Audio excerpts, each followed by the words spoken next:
All right, sorry about that.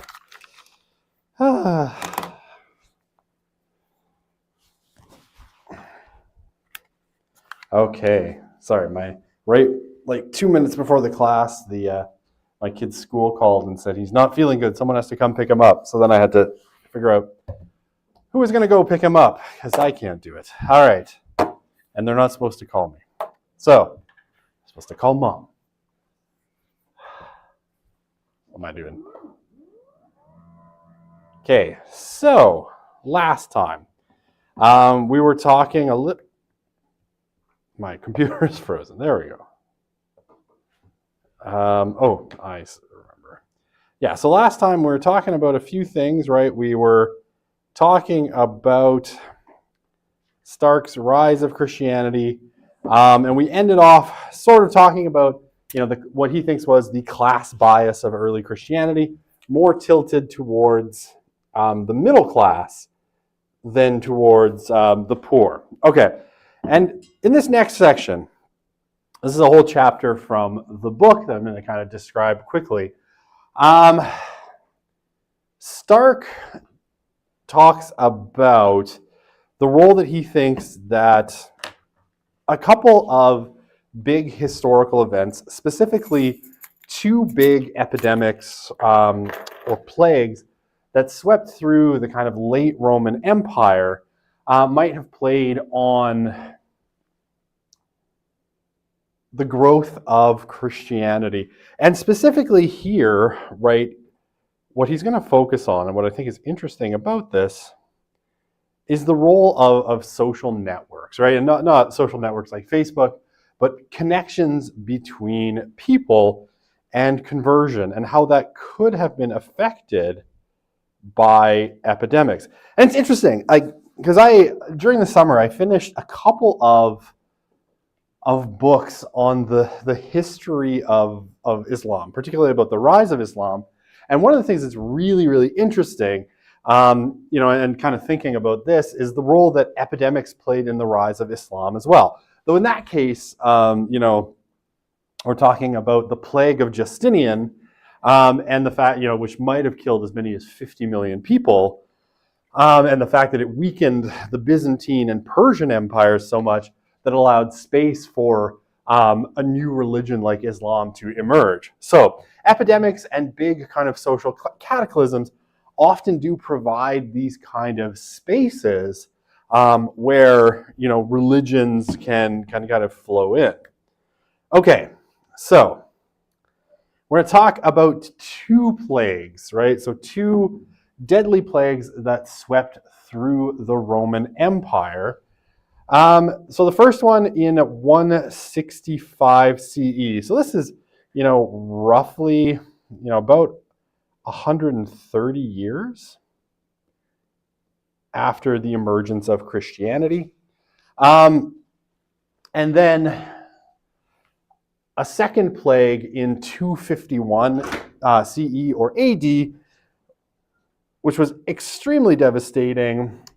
So this is, just a hair over 200 years, 220-ish years after the emergence of Christianity, roughly speaking.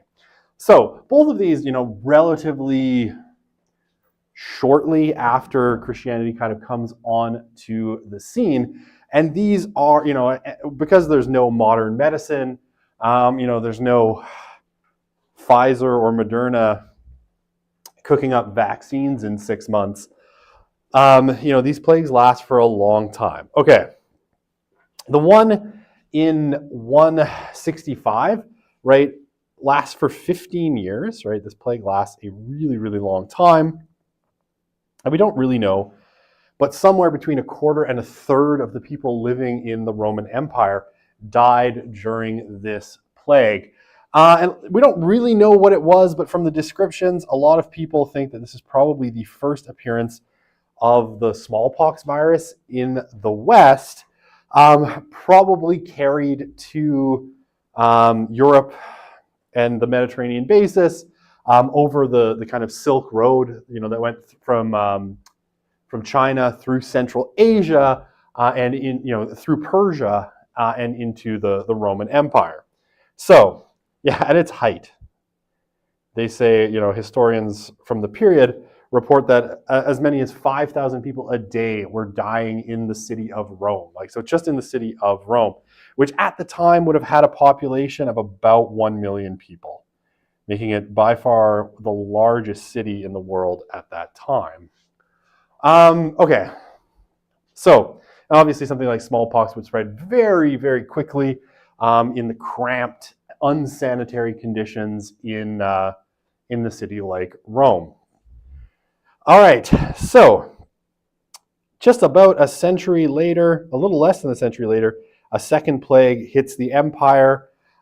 This one, whereas this more affected the cities, the second plague hits the city and the countryside both, and we think it was probably the measles, right? The first occurrence, again, probably coming to Europe and the Near East and I guess the Mediterranean basin from China over the Silk Road again. And yeah, this is probably the measles, and again, a pretty devastating death toll due to this previously unknown disease. Yeah, and lots of people have written about how these two plagues probably led in no small part to the kind of decline of the Roman Empire because they lost a lot of their population. It weakened the Roman Empire militarily. It made it more dependent on hiring mercenaries from Germanic tribes that lived just beyond the borders of the Roman Empire, which eventually, by the 5th century is what led to its downfall, as they sort of, these Germanic tribes that have now all been trained in Roman military tactics came in and, sacked the empire and eventually took it over. And so we know that these diseases played a big role in the decline of Rome. But what Stark kind of wants to make a case about is that few historians have generally talked about how it may have helped spread Christianity, specifically through social bonds, right? Social bonds in particular. And yeah, I do want to say these two diseases were bad, but when we get to the 7th century, I can't remember the exact year, these plagues will pale in comparison to what's called the Plague of Justinian that hits both the Byzantine and then the Eastern Roman Empire and the Sassanid Empire. And that's probably the first appearance of the bubonic plague in the West. And that one, like I said, opens up space, or at least a lot of historians think it kind of opened up kind of cultural and military space for the growth of the Arab Empire and the rise of Islam. Okay, so Stark has 3 propositions, right? Basically 3 theses that he is arguing as to the role of the plagues in potentially spreading Christianity. So, these plagues, he suggests, and maybe I'll highlight this, they swamped the explanatory power and comforting capacities of paganism and of Greco-Roman philosophies. And here in particular, right, if you know anything about the kind of Greco-Roman kind of pantheon or religious system, it is not one where the gods are particularly nice, fluffy, and kind, right? There is no particularly glowing vision of the afterlife in Greco-Roman mythology, right? You go down to the underworld. Some people might go to, the Elysian fields, a kind of vision of heaven that you might be familiar with if you've ever seen the movie Gladiator. They kind of give you a vision of that. But most people are just kind of exist as shades, right? Or disembodied spirits in the underworld. So it's not a very comforting kind of religious system when you compare it to, say, Christianity, Judaism, Islam, which all have a sort of paradisical vision of the afterlife. Although, at this point, I say Islam, but Islam won't appear on the scene here for another 5 centuries. So it also kind of swamps the explanatory power, according to Stark, particularly because the Greco-Roman system of religion and philosophy sort of assumes that, what deities existed, right? Your Zeus, your Hera, Athena, that these are gods that needed to be sort of appeased. And how you appease them was sacrifice. So if something bad like a plague happens, you go to the temple, you perform your sacrifices, and you hope that that appeases the wrath of the gods. But especially right with that first plague, in 165 CE or AD, it lasts 15 years. So there isn't a sense, necessarily that the gods are being appeased particularly easily. I mean, just imagine COVID going on for 15 years, right? Where people, 5,000 people are dying in a city of 1 million people, like the size of Edmonton. 5,000 people every single day are dying and being wheeled out to kind of mass graves on the edge of the city. You can imagine the sort of psychological impact that would have. Christianity, Stark will suggest, offers a different, and you might not think better, but certainly a different explanation for why things happen, right? It suggests that the world is in a kind of fallen state. Evil has been let into the world, by the sin of Adam and Eve, or whatever you happen to believe, taking from Judaism, and that it's kind of under, especially as it's kind of mixing with Greek philosophies. You can see it in Paul a little bit, that the world is under the control of kind of God's adversaries, or death, or demons, or sometimes Paul uses the word archons, which I won't get into. That's a whole other thing.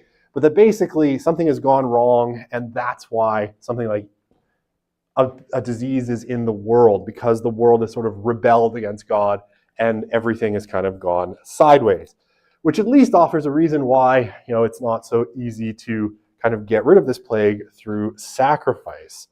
And Christianity offers, it's called eschatology, right? A story of the end times, or what's going to happen, which at least is a little bit more hopeful than the Greco-Roman system. Okay, number 2. Stark suggests that when disasters struck, the Christians were better able to cope, and this resulted in substantially higher survival rates. And I'll get to this in a minute, but basically the Christians, what tended to happen with a lot of the pagans, how far ahead of myself am I getting? Weird. That is weird. I said it right before. Something with this computer that doesn't like me. Okay. I would fix. Nothing like tech support in the middle of a lecture, right? Yeah. Good enough. All right. If you want it to be perfect, come to class. There we go. That's what I'm going to say. Okay. Yay, fixed. At least I know someone's watching live. There we go. Okay. Okay, I'm just trying to make sure I don't get too far ahead of myself. I'll just say a couple quick words and then we'll move on.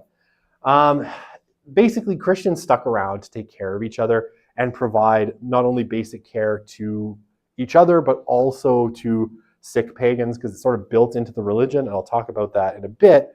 And so, with pretty basic care, people would survive at higher rates. A lot of the kind of non-Christian Romans or pagans, would have abandoned loved ones who got sick, because, they kind of knew where this was going. And that would have left them, kind of to die of the disease without basic care.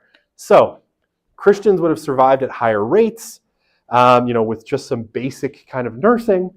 And, afterwards, again, they don't know how immunology works, right? They don't know how people develop an immunity to diseases, because, it's late antiquity. It's before we understand viruses and bacteria. But once the Christians had been sick and some of them had gotten better, they would have been able to move through, crowds of sick people and not get sick themselves, which Stark suggests probably would have seemed like a bit of a miracle, right? So they're surviving at higher rates. So people might interpret this as their God is protecting them. And then they're able to move through without getting sick, which again would support this kind of idea that somehow these people are protected from disease. Okay, and this last one, number 3, is kind of the crux of the social bonds part. The loss of population in both of those plagues was substantial, right? A lot of people died of both of these plagues, which would have broken a lot of social bonds, right? So whoever you were bound to socially previously, family, friends, whatever, a lot of those bonds are going to be broken because a lot of pagans fled the cities. A lot of them died, and the Christians had a higher survival rate. So he suggests that pagans would have lost bonds to other pagans and possibly shifted their bonds to Christians. And we'll look at that argument in detail. Okay, so in terms of crises of faith, right? Religions often struggle when it comes to times of crisis. And again, reading these histories of kind of the rise of Islam in late antiquity, Christians certainly struggled to explain why they were being struck with these terrible plagues, in the 600s. And the same thing with the dominant Greco-Roman religious system when these two plagues hit the Roman Empire, right? Basically, why are bad things happening? Why are religious explanations not working? Why can't we fix this? So, during these plagues, essentially what Stark says is the pagan priests could not explain why or even if the gods had sent these plagues or how to get rid of them. Now, this one's also important, and we know this from a lot of the historical records. Many pagan priests fled the cities for the countryside. So the priests here were all members of the elite, right? So they were members of the kind of ruling class, the landed nobility, citizens, and all of that. So a lot of them had, places in the city, but they also had large agricultural estates out in the countryside. And, they're not stupid. They understand that, hey, there's a lot of people here getting sick. If I hang around sick people, I get sick.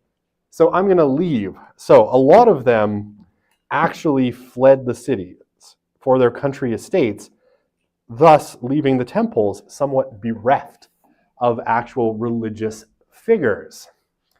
So, kind of secular Greco-Roman philosophies like Stoicism and others also couldn't provide any answers to these questions. And again, lots of the philosophers, even the great Galen. So Galen, who's one of the great kind of Roman physicians, right? Someone who, when we get to the Renaissance, people are rediscovering the works of Galen on things like anatomy. But even Galen flees Rome during the plague because he doesn't, we have sort of notes from him, because he doesn't believe in the afterlife. And so he is not sticking around to get sick and die of this horrible plague. Christianity, on the other hand, kind of like I described on the last slide, offered better answers. That it's a broken world, Satan rules the world, or whatever you have it. There's archons that hate us, whatever. So it offered better answers. You might not find those answers compelling, but in late antiquity, they would have been. And particularly a kind of vision of, dead friends and relatives being in heaven, right? Not just gone and not just shades in the underworld, but actually in heaven with Jesus and God and all of that fun stuff. Okay, how are we doing with that? Good. Okay. So, Christian survival rates. The graphic has nothing to do with it. I think I Googled Christian survival rates, and this is the image that came up, so I decided to use it. So, like I said, rather than fleeing the cities, the Christians actually stayed because the religious teachings of Christianity, have a large stress on care for the sick. Now, given that, like I said, their rates of death are actually, even though they stay in the cities, the rates of death are actually probably lower than the pagans. And we know this, again, from historical documents like this one from Alexandria in Egypt, where, and Stark points to this letter sent by a bishop in Alexandria called Dionysius, where he admits that, most Christian homes had lost more than one member, but that they were surviving at considerably higher rates than the pagans. And again, like I said, one of the reasons is as soon as the pagans got sick, either people locked them in a room and left them to their fate, or sometimes they threw them on a cart and took them out to the edge of the city and dumped them outside the city wall in a field. And you can imagine, if you are dying of, or you have smallpox, and you're running a high fever, that being dumped outside the city gates is probably not going to do any good for you. So that would lead to higher death rates. And the Christians not only cared for other Christians, but as much as possible, they cared for non-Christians as well. And again, okay, so this is a long passage out of the Bible, and I won't read it all to you. You can read it yourself if you have time to look at the slide. This is a passage out of the Gospel of Matthew, so it's Matthew 25, 31 to 46, and this is called the Judgment of the Nations. And I mentioned this before, right? And Joan corrected me, it was sheep and goats. But you can kind of, again, I won't read the whole thing, but the kind of crux of it, if I can highlight it really quickly, when I was hungry, you gave me food. I was thirsty, gave me something to drink. I was a stranger, you welcomed me. Naked, gave clothing. Sick, took care of me. Prison, visited me. And the righteous say, what the hell are you talking about? When did that happen? And he says, right, whenever you saw and you gave a stranger, you gave them clothing, and blah, blah, blah. You did that to me, right? And then for the bad people, it was like, oh, when did we ignore you when you were sick and whatever? And it's like, truly, I tell you, just as you did not do to one of the least of these, you did not to me, right? So, again, not going to read the whole passage, but the idea is that when you see someone who is sick or needing help, when you help them, you're actually helping Jesus, right? And if you don't do it, you might go to hell, right? As it says here, right? And these will go away into eternal punishment, but the righteous go to eternal life, right? So if you help the least of these and the sick, you will go to heaven. So it doesn't matter, right? If you get sick and die, who cares, right? You get to go to heaven. But if you don't do it, you go to the bad place. And this was a powerful motivation for kind of the early Christian community to help people who were in need, right? So one of the things that Stark cites as well is, okay, sure, the Christians took care of people, so what, right? Without modern medicine, how much, or techniques, how much difference could kind of basic care actually make? And what Stark suggests, taking from this study, which was done on nursing in kind of less advanced conditions from McNeil, that when you take away, normal services break down, right? Simple nursing, which involves things like, feeding people broth, making sure they don't starve to death, hydrating them, right? Giving them water, using cold cloths to keep their fever down, cold compresses, right, to reduce fever. Because that's the stuff that kills you, right? It's the fever when you don't have, access to modern medicine that will put your body into kind of all sorts of shock and actually kill you. Or, if they dump you out on the side of the road or they leave you in a room by yourself because they're too scared to take care of you, feeding you, giving you sustenance so you don't starve to death, making sure you're drinking so that you don't dehydrate and die. So what is the, simple provision of food, water, allow a person 2 weeks to cope for themselves, right? So they're 2 week, if you have smallpox, 2 week to get up and prepare your own food. In a lot of cases, it will allow you to survive rather than dying miserably. Okay, so this is a speculative sort of thing that Stark is doing. So I'll just kind of explain it to you. But he sets up this kind of imaginary Greco-Roman city, basically to kind of give us an idea of what it would look like if we make certain assumptions, right? So again, from this paper that he takes from, McNeil sort of suggests that those without any nursing will probably see a mortality rate of about 30% versus those with nursing having a mortality rate about 10. So here, if we assume this kind of 30% mortality rate for those without nursing and 10% for those with nursing, and a continued 40% growth rate for Christianity, right? So Christianity still growing at 40% per decade, like we see with new religious movements. This is what he sort of suggests it would have looked like. So, all right, so this is your imaginary city, 10,000 people in the year 165, right? So, of those, you would have 40 Christians, right, based on our kind of estimates of the Christian population in the year 165, and about 9,000 pagans, or a ratio of about 1 to 249. So after, or kind of, 5 years into that first plague, the pagan population is reduced to about 7,000. The Christian population, loses members, but is also still growing at 40% per decade. So it rises to 52 versus, just a hair under 7,000, 6,500. The ratio there, you can see the shift. Not a huge percentage of them are Christian, but it goes to 1 in 197, right? So a bit of a shift. Now, after the second epidemic, second epidemic, what Stark suggests is, again, if we think 40% growth per decade,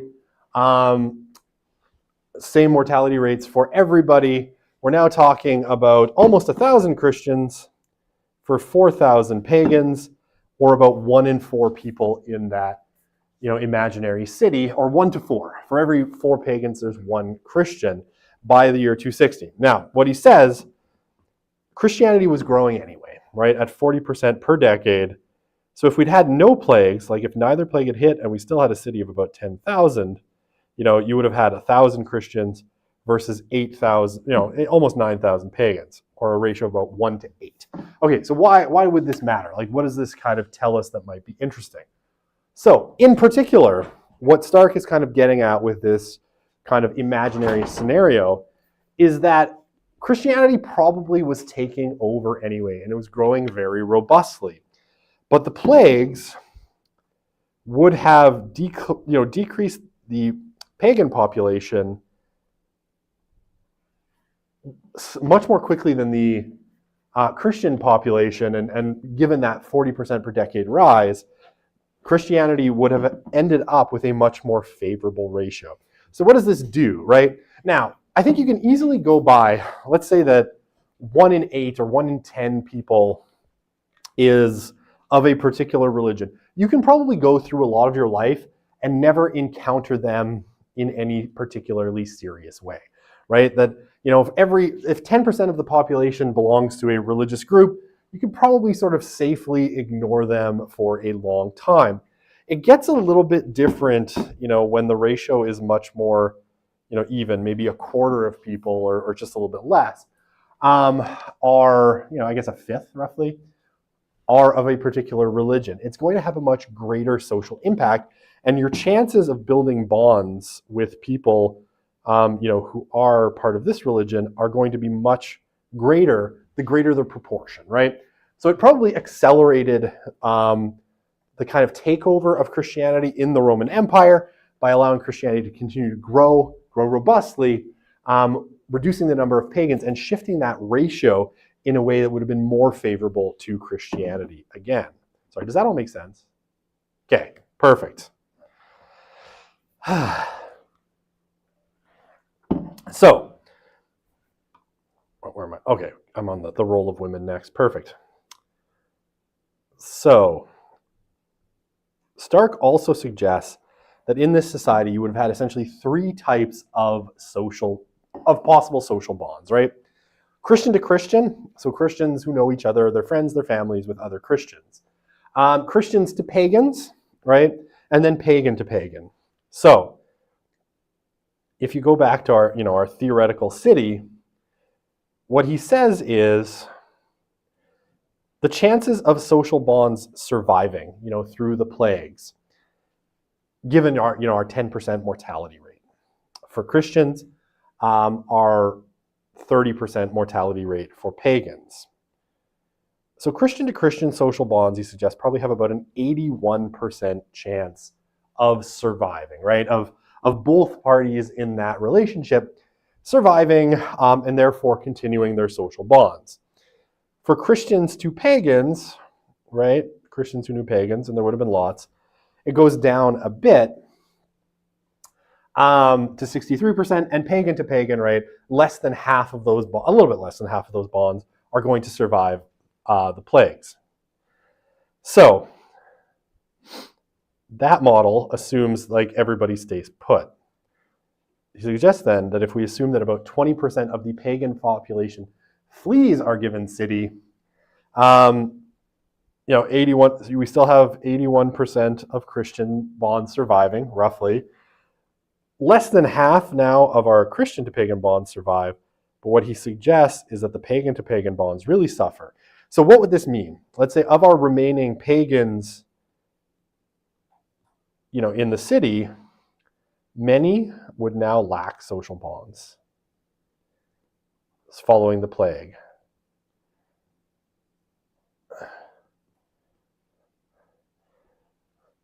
Now, what does that do, according to Stark? Well, it means, so pagan to pagan, the bonds tying pagans to pagans would have been remarkably weak after the epidemics, meaning that they would be much more likely to form bonds and potentially convert to Christianity, right? And again, we know this from the literature on conversion, that people tend to convert to religion to bring their beliefs in line with the relationships that are most important to them. If, these bonds are very weak and these ones are stronger, and there's a lot of people here that need social bonds, the chances of people then forming social bonds with Christians would have been much higher. So that would be another thing that would potentially drive more people to Christianity, right? Because, people can't survive in a vacuum, especially in antiquity, but even today, you need social bonds, and people will form social bonds with the people who are around them. So the chances are, if your social bonds have been weakened by something like an epidemic, right? Everybody you knew died or ran away, or 3/4 of them did. You're much more likely to form bonds with the people who are still there, and the odds of you forming a bond with someone who's Christian would be much higher. So that's that. Okay. So again, I guess if I'm going to summarize the role of the epidemics for Stark, it's a huge social disruption, right? So if we go back to his kind of three theses, it's a huge social disruption. And it, in a sense, if we want to talk, let's talk Berger, right? If we want to talk plausibility structure, right? Plausibility structures. Oops. Right? It undermines the pagan ones and actually sort of increases the Christian ones, right? Because it shatters the kind of sacred canopy of paganism in lots of ways. These plagues do. Because the pagan system, right, can't explain why this is happening. So those plausibility structures that hold people into a sort of religious system start to break down, right? So that sacred canopy sort of falls apart. And Christianity is there to offer a different set of plausibility structures and a different set of explanations. So it becomes, in a sense, the more likely explanation of things, right? Why is this bad thing happening? Oh, that explanation isn't working. Let's find another one that makes more sense. Okay, so that's part one. When the disaster strikes, Christians are better able to cope, which means, their social bonds survive at higher rates, their social bonds survive at higher rates, and they're there to form social bonds with the pagans who survived, and especially those pagans, who have lost their interpersonal attachments, right? For whom almost everyone they know has died, and they now need to figure out, how am I going to move forward? I guess I kind of lumped number 1, 2, and 3 together, but I think it makes sense. Okay, good, perfect. I love doodling on my slides. It's so much fun. All right, so this one, the role of women. So Stark, in this part of the book, and it's probably, I think, in a lot of ways, the part that has attracted the most attention. It's funny because I've heard a few times, like, Christian preachers actually cite the book, and especially cite this particular argument that Stark makes in this chapter, as something positive, why Christianity did so well, why Christianity is so great. And I always think, like, did you read the rest of the book? Because I'm like, he also implies that there was nothing supernatural or particularly special about how Christianity spread. It just spread through normal sociological processes, which I think might undermine the argument you're trying to make. But okay, you read that one chapter. That's fine. Maybe you didn't understand the rest. I don't know. I always find it funny that, like, did you read the rest of the book? I'm not sure you did. Okay, so the argument that Stark kind of makes in this part of the book, and it's a provocative one, is that women actually played a very, very important role in the growth of Christianity in the early days, right? That women were extremely prominent, and that likely Christianity would not have thrived the way it did had it not been a religion that was very friendly and very appealing to women, right? Far more appealing to women than the dominant Greco-Roman system, which I know we live in a post-1960s age where religion is often framed in ways that's very oppressive to women and patriarchal. But in late antiquity, for whatever patriarchal properties that Christianity had, Stark suggests it would have been far more attractive than the overall environment. Okay, so we know with a fair bit of certainty, right, from historical records, from archaeology, that women would have made up a pretty large proportion of the early Christian population. I was going to say popularity, but that's wrong. Population. And Stark attributes this to the relatively low status of women in Roman society. Now, there's some people that have sort of quibbled with this and said, oh, well, there certainly were powerful women in Roman society. But for most women, right, for the bulk of women in kind of late antiquity, they were chattel property, right? So chattel, basically they belonged to their husbands or their fathers, or if their fathers died, to their brothers. And they were often bought and sold, put into arranged marriages to enhance the wealth of their families, basically against their will, not because they wanted to, but because it was politically expedient. And we have lots of examples, right, from famous Greeks and Romans of basically people being married so that their father could make an alliance with some general, right? And this is certainly the case for, say, Julius Caesar, who's married to his wife, I believe her name is Julia, essentially as a political marriage so that her father can curry favor with Caesar, right, who's a rising and increasingly powerful Roman general, and eventually, the emperor. Okay, so Roman society, low status amongst for women, right? Outside of certainly the elite class, women have extremely low status, right, and certainly no rights. If you happen to have the misfortune of being a female slave, your master, whoever owned you, could essentially do whatever he wanted with you. If he wanted to beat you to death, he could beat you to death. If he wanted to rape you, he could rape you. Women had very little status in kind of Roman society.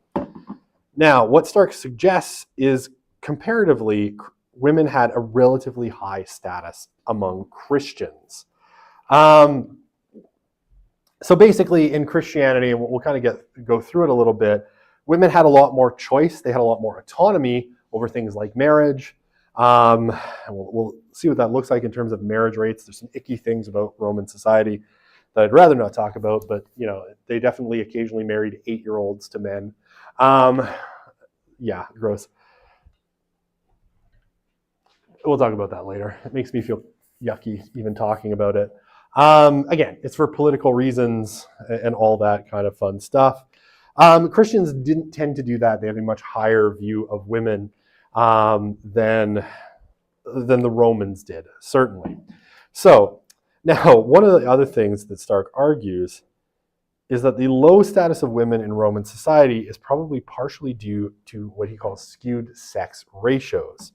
Now, these resulted from 3 things that are absolutely 100% true about Roman society. High rates of abortion, and especially abortion in this period, in large part would have used relatively crude, unsterilized instruments. As you can imagine, that secondary infections resulting from abortions that way would kill lots of people. The other one was poison. Women would ingest poison in order to induce an abortion. But poisons are tricky. You have to get the proportions of the poison just right, or you have just as much chance of killing yourself as anything else. So, they're essentially medically induced abortions often killed women as well. And a lot of these abortions would have been forced, right? So a lot of the abortions were actually forced, particularly by women's husbands who didn't want to support another child and therefore, basically forced their wives into attempting an abortion, which often ended up in the woman's death. The other one, infanticide. Roman culture has a very strong boy preference and a very, low tolerance for what you might call supernumerary infants, right? And again, this is a world without super effective birth control, though they had forms of birth control that were surprisingly more effective than you might think. But if a baby girl was born, in a lot of cases, that child would be killed post-birth. Often just take it. So can I tell you a funny history anecdote? I don't know if it's a funny history anecdote, but apparently in archaeology, you can tell at which point a city converts from paganism to Christianity because you stop finding the bones of babies all over the place and especially in the sewer system. So they're killing and flushing baby girls, especially into the sewers, though baby boys certainly who had any deformities or weaknesses were also subject to that. They were taking them out to the woods to dump them in the woods so that animals would eat them, or out to the rubbish heaps, right, the garbage dump essentially, and just leaving infants that they didn't want out on the rubbish heaps, right? So they would have had pretty high rates of female infanticide in particular. And again, one of the things that happens when Christianity comes in, it bans all of this. And so you stop finding baby bones in the sewers. And we know this, like we have the strata and you start digging and you're like, okay, that's when Christianity came, no more baby bones in the toilet. The other thing with the rubbish heaps, when Christians start to take over, they actually go out to the rubbish heaps and they rescue female infants from the rubbish heaps and raise them in orphanages or as their own. So that happens as well. We're not done. We have 2 minutes left. Up kicking the door thing. Oh, the other thing that happens on the rubbish heaps is slavers will go out on the rubbish heaps and grab these infants that were abandoned, often to raise them themselves as slaves or prostitutes. So if you thought the Roman world was nice, it wasn't. It's gross and terrible. And they marry 8-year-olds, and then that 8-year-old's husband is like, well, you're my wife. I guess we're going to have sex. Bad world. Okay, so I have time. I have 1 minute, 2 minutes left. So what Stark suggests, and this comes from historians, is that the sex ratio in the empire, in the Roman Empire, may have been as bad as 133 males for every 100 females, which means, if we do math very simply, there are 33 males for every 100 males that are never going to find a female partner at all. Probably more than that when you consider that there's other problems. Oh, and yeah, lots of women die in childbirth, because obviously that's always been a problem. Okay, China, when Stark is right, this is about 2 years ago, had a skewed sex ratio about 115 males to 100 females, and this is considered a sort of modern disaster for demographics. So 133 males to 100 females is even worse. Now, the terrible conditions that women lived in late antiquity probably amplified Christians' ability to over-recruit women, right? Christianity offering a much higher status for women. And if you have a daughter, you don't immediately have to kill her because your husband said so. You might understand how women might not appreciate this altogether. And he suggests that then this also generates secondary conversions, mostly women who've converted to Christianity, converting their husbands. But we'll talk about that next time. Okay, let's leave it there.